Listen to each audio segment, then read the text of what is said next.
Voisin and the affair of the Poisons. 1. Historical and social context during the 1670s. France was ruled by the infamous Sun King, Louis XIV. Versailles was at the height of its glory and absolutist court, but behind the Sun King's dazzling facade, anxiety was growing. There were factions at court vying for power and influence. The king's succession was in doubt, and there were even rumors of an aristocratic revolt. Religion was also a source of tension. While France was predominantly Catholic, clandestine occult practices flourished. Poisoners and sorcerers operated with impunity, and magic was widely believed to be afoot. Louis XIV himself was particularly superstitious and had a proclivity for astrology and alchemy. 2. Catherine Monvoisin. Enter Catherine Monvoisin, 36-year-old midwife and fortune-teller who ran a small apothecary shop in Paris. She specialized in love potions, abortions, and poisons. It was the perfect cover for a woman with her particular talents and connections.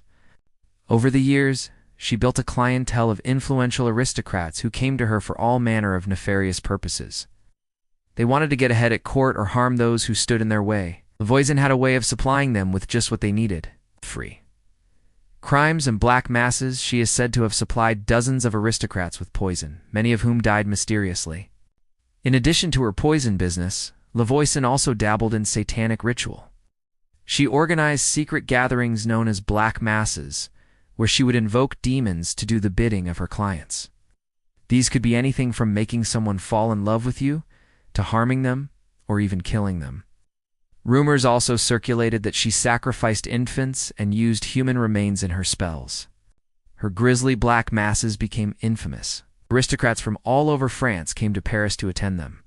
4 high-profile clients. Among her most high-profile clients was the king's official mistress, Madame de Montespan. She was worried that the king was growing tired of her and wanted to find a way to win him back. According to the records of the court, she paid Voisin 1,500 livres to provide her with a charm that would make the king irresistible to her. Other courtiers, nobles, and wealthy patrons also attended her salons to have their fortunes told, love potions brewed, and enemies cursed. 5. The Chambre-Ardente trials in 1679, Louis XIV had had enough. He established a special tribunal to deal with poisoners and sorcerers, known as the Chambre-Ardente. A team of investigators led by the intendant Gabriel Nicolas de la Reynie uncovered Voisin's network. They arrested hundreds of people, including physicians, alchemists, priests, and nobility. Among the accused were several members of the royal family, as well as some of the king's closest advisors. 6.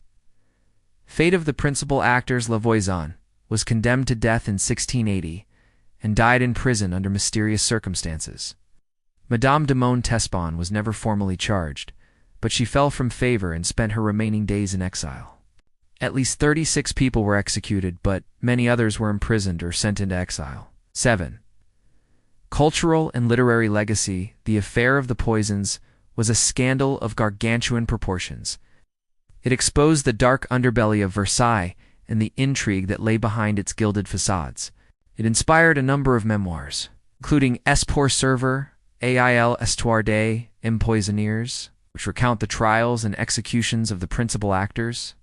The story of Voisin has never really gone away. She continues to fascinate and inspire writers, filmmakers, and true crime storytellers who are drawn to the glamour and horror of her tale.